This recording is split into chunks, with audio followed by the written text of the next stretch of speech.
Tanah Papua. Papua. Sesungguhnya Papua adalah hamparan savana peradaban manusia yang luas dan selalu mengundang para peneliti yang penasaran.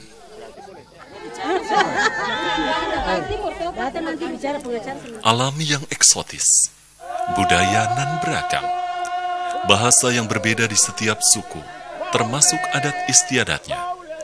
Semuanya telah terakumulasi lama dan menjadi suatu kesepakatan budi pekerti, sopan santun dalam interaksinya.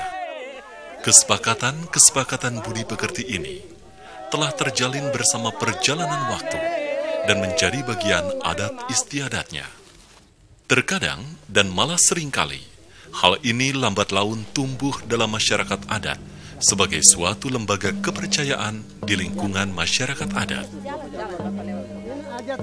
Ekspresi kepercayaan yang melembaga ini diwujudkan oleh masyarakat adat Papua dalam bentuk rasa hormatnya kepada roh-roh leluhur, alam semesta beserta seluruh ekosistemnya. Papua memang merupakan pustaka peradaban di muka bumi kita.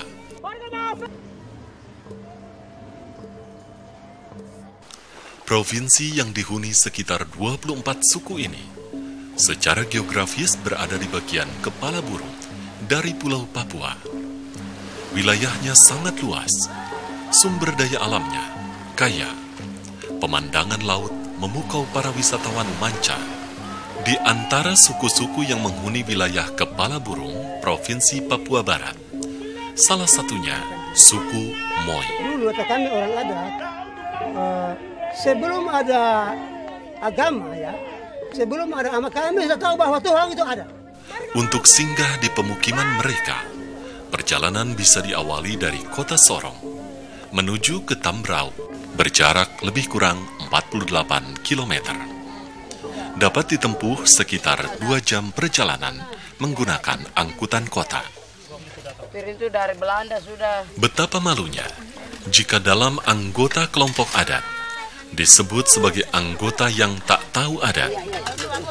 Adat memang merupakan kesepakatan yang ditaati dan dijalani sebagai perilaku pergaulan.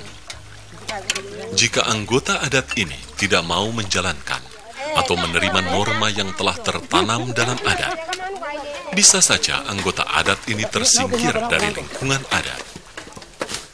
Untuk mempertahankan norma dan ritual kepercayaan adat, suku Moi mempunyai sistem pendidikan adat dan dianggap sangat sakral.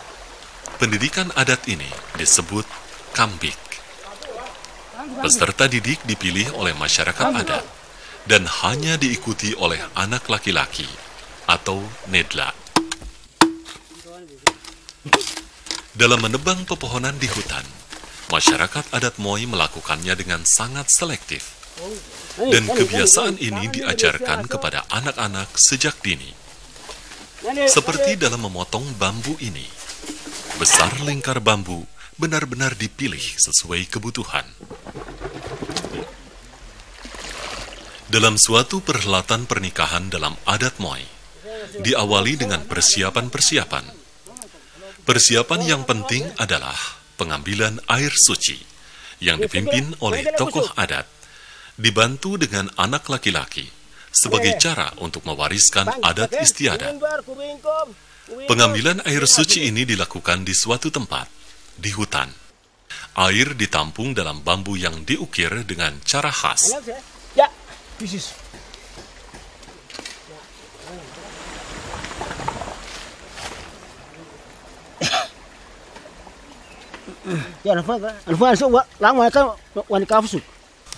Untuk kelengkapan upacara juga dipetik daun-daun.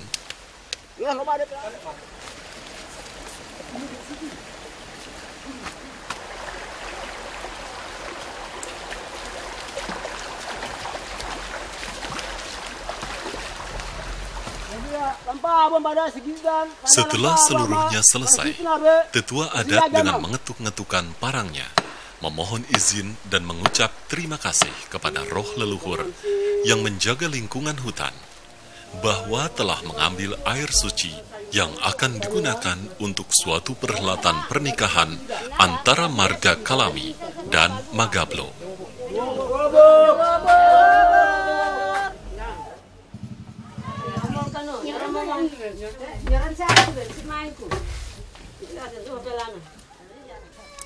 Getah damar yang telah kering juga merupakan hal yang penting. Getah damar ini digunakan untuk penerangan.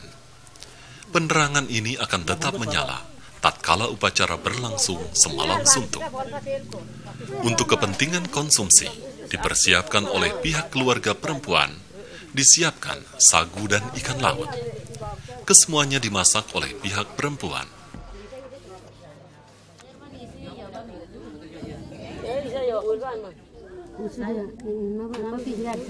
Dalam perhelatan pernikahan terdapat acara ritual penanaman pohon sebagai penanda. Jika pohon ini tumbuh dengan subur, dipercayai bahwa kelangsungan rumah tangga mereka akan berkembang subur.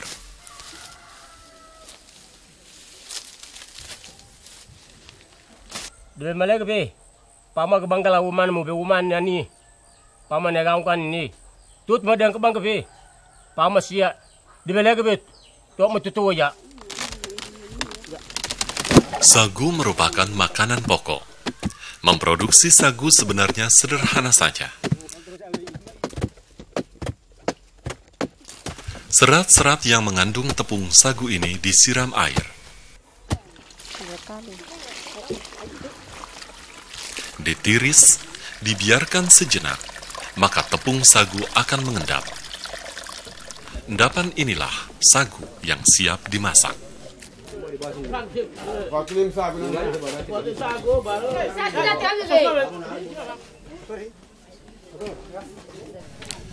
Dalam melakukan hubungan kekerabatan lewat hubungan pernikahan, hubungan ini oleh suku Moy disebut simin. Acara diawali memandikan pengantin yang dilakukan oleh saudara terdekatnya. Pengantin perempuan dibimbing saudara dekatnya ke belakang rumah.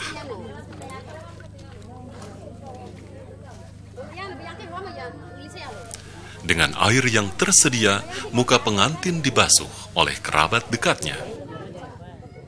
Setelah dilakukan acara ini, sang pengantin kembali ke rumah, dan prosesi berikutnya adalah mengganti pakaian pengantin dengan kain sarung. Sementara pengantin pria ditempatkan di bilik suci, menyatu dengan kain-kain dan benda lainnya yang digunakan untuk mas kawin.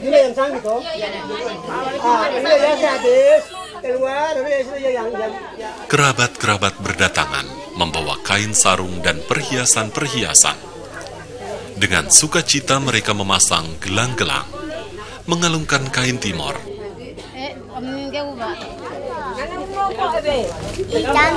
dan tak ketinggalan membuat mahkota yang dihiasi bunga-bunga. Setelah semua siap, saatnya gong dibunyikan. Salah satu gong yang ditabuh terdapat ornamen naga.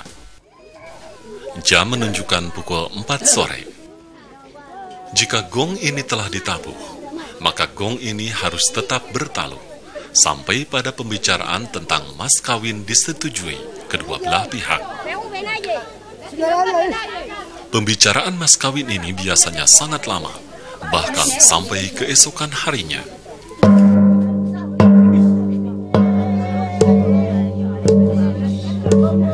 Ibu-ibu yang hadir mendendangkan mantra yang isinya tentang asal-usul dari dua keluarga ini yang sedang menyelenggarakan acara pernikahan.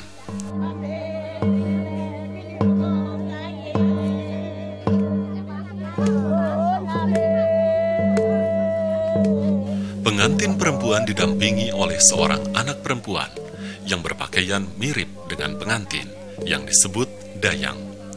Dayang ini akan mendampingi pengantin hingga pernikahan telah dianggap sah. Bunyi gong yang ditabuh terdengar hingga kediaman pengantin pria. Ini dipahami oleh pihak pria bahwa pengantin perempuan sudah siap untuk disambangi. Beberapa perempuan dewasa sebagai utusan keluarga Magablo berkain sarung dan berkalung manik-manik bersama menuju ke tempat tinggal pengantin perempuan. Mereka disambut dengan antusias penuh keakraban. Utusan ini memeriksa kesiapan pengantin perempuan. Seluruh perhiasan dan pakaian yang dikenakan pengantin dinilainya. Ini berkenaan dengan bahwa seorang gadis dari suku Moi harus dinilai tinggi, sehingga penawaran mas kawin selalu ditawarkan setinggi-tingginya.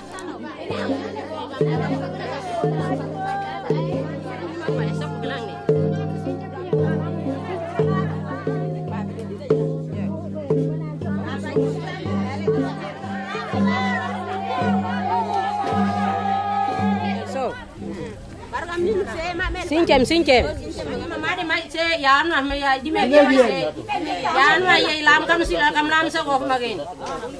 Utusan pun kembali untuk membicarakan jumlah mas kawin. Menjelang senja, utusan pengantin perempuan yang bertandang ke pihak pengantin laki-laki untuk menilai mas kawin yang akan diterima oleh pihak perempuan. Untuk bertandang ini, mereka mempersiapkan hantaran seperangkat sirih pinang kapur dan tembakau.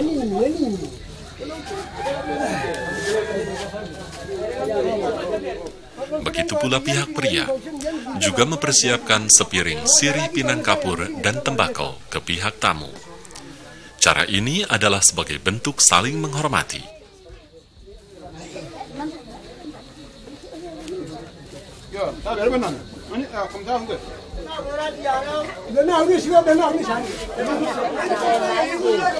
Acara makan sirih pinang pun dimulai sambil bersenda gurau. Selanjutnya, acara yang penting adalah penghitungan mas kawin. Menghitung mas kawin adalah bagian pokok, jadi tidaknya sebuah pernikahan. Acara ini sangat lama. Dalam memilah dan memilih mas kawin berupa kain, terutama kain timor, kadangkala terjadi perdebatan yang sengit.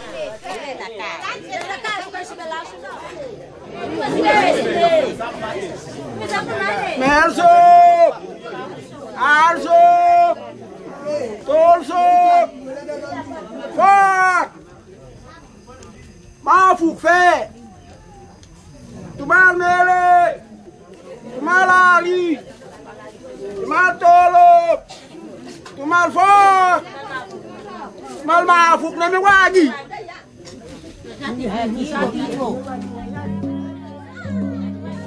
Jarum jam menunjukkan pukul 2 pagi dini hari. Penerangan yang terbuat dari getah damar tetap menyala. Gong pun tetap ditabuh. Beberapa utusan dari keluarga pengantin perempuan bersiap bertandang ke pihak pengantin laki-laki.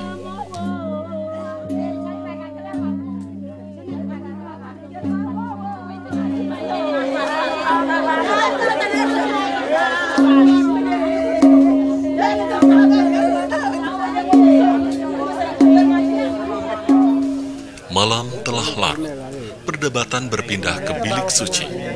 Disinilah kain adat Timor yang bernilai tinggi diperdebatkan nilainya. Disaksikan oleh tetua adat dan juga pengantin pria. Dan apabila dirasa belum sesuai, maka perdebatan akan berlangsung terus. Sarung Timor menjadi mas kawin paling bergengsi. Makin banyak keluarga memiliki sarung Timor, status sosial mereka pun makin tinggi, terutama sarung Timor peninggalan zaman dulu.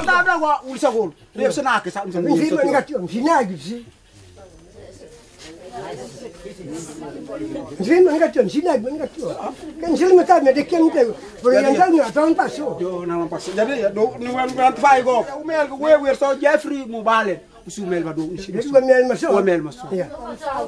Jadi ni situ. Ya sih. Na tawar duel lo melawan duel di lawan susumel kok. Iya.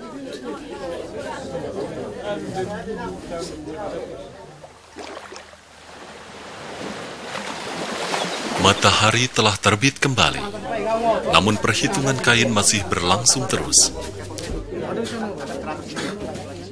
Apabila perhitungan mas kawin ini selesai, maka tahapan acara berikutnya bisa dilanjutkan.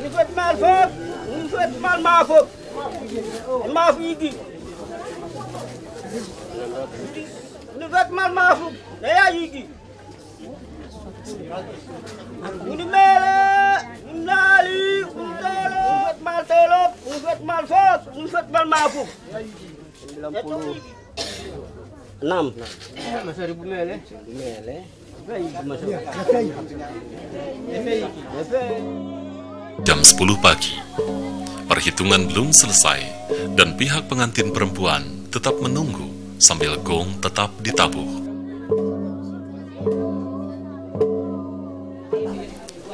Setelah perhitungan selesai, mas kawin dapat dipenuhi oleh pihak pria dan pihak perempuan menerima mas kawin.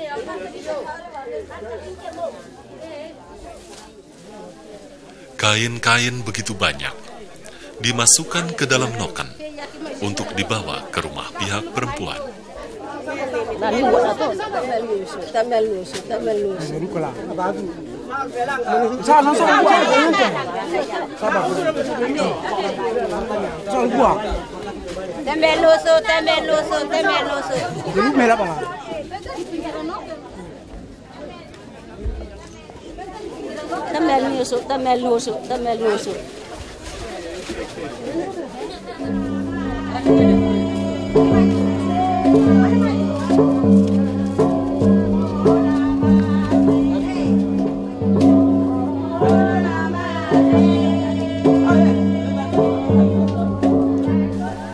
Setelah seluruh mas kawin dibawa, maka utusan keluarga pengantin laki-laki bersiap menjemput pengantin perempuan untuk dibawa ke rumah keluarga Magablo. Dalam penjemputan ini, benda-benda yang dikeramatkan oleh keluarga Magablo ikut dibawa dan beserta semangkok air suci.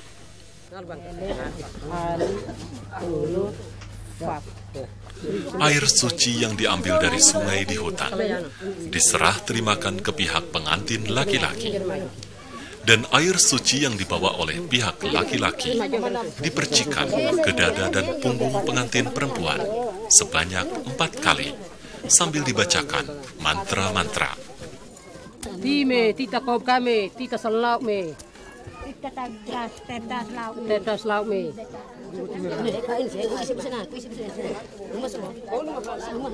Selanjutnya pengantin perempuan sudah siap untuk dibawa ke rumah keluarga pengantin laki-laki dengan cara digendong oleh saudara dekat pengantin perempuan.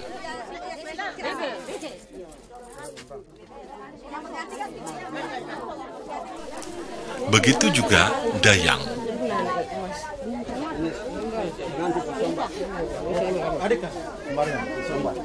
Iring-iringan ini terdiri dari air suci dalam bambu yang akan dibuat memasak pepeda.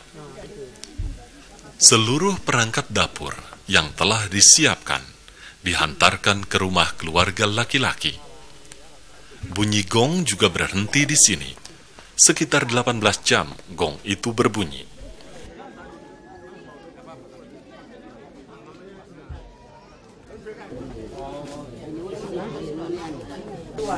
Sesampai di rumah keluarga pengantin laki-laki, pengantin perempuan didudukan di alas tikar sambil menunggu pengantin laki-laki keluar dari bilik suci.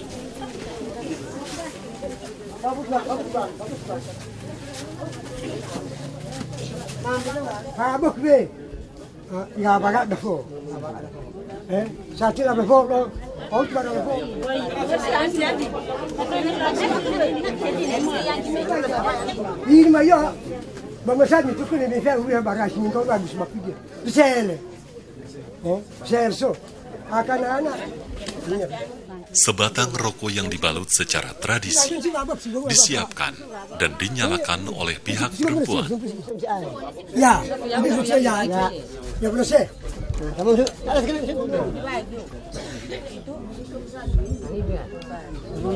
jangkar? Ya, Ali. Panggil Pak. Setelah dihisap oleh pengantin perempuan, disodorkan ke pengantin laki-laki.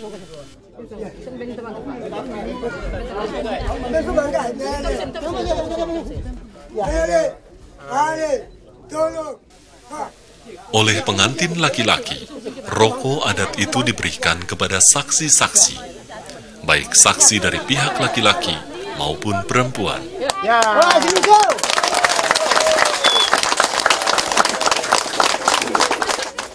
Pepeda pun dipersiapkan.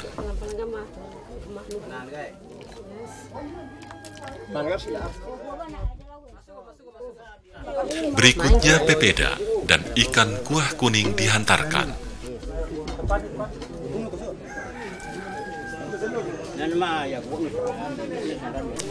Kedua pengantin memegang sumpit dan secara bersamaan memutar sumpit sebanyak 4 kali.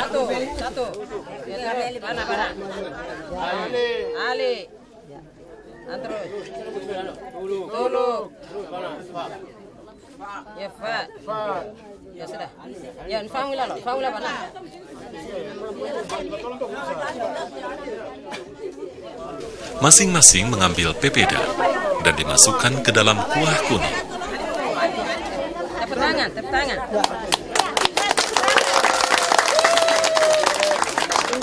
Dan tepuk tangan sebagai tanda bahwa pernikahan mereka telah resmi dilakukan di hadapan hukum adat. Selanjutnya pepeda dan kuah kuning dinikmati oleh para saksi.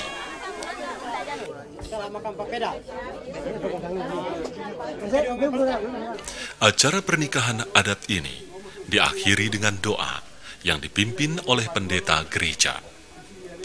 Kami berdoa dan kami mohon biarlah Tuhan terus memberkati keluarga Magablo, khususnya pengantin laki-laki dan juga pengantin perempuan dari anak kami, saudari kekasih kami dari marga Kalami. Sehingga apa yang diikat, yang dipersatukan dengan rokok dan papeda yang baru selesai ini menjadi contoh buka mata kami selaku orang-orang Papua. Tuhan punya maksud bagi kami manusia. Semua dapat berlangsung dengan baik. Dalam nama Tuhan Yesus kami mengucap syukur. Amin.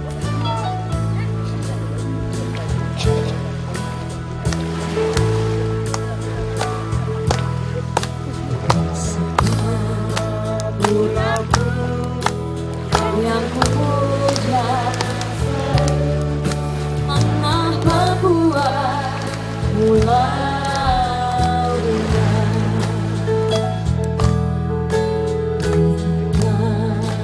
Lautku yang membisu selalu cendrawasih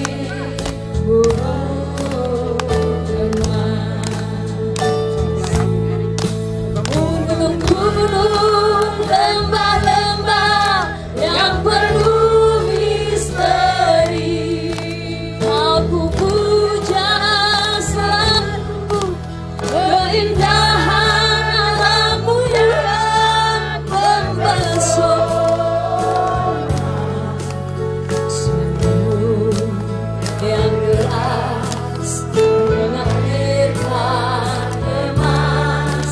Joya Tuhan, terima kasih.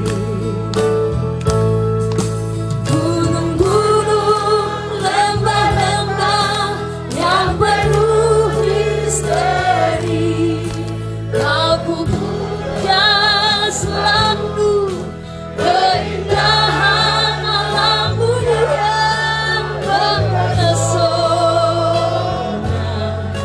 Senyum yang deras mengalirkan emas.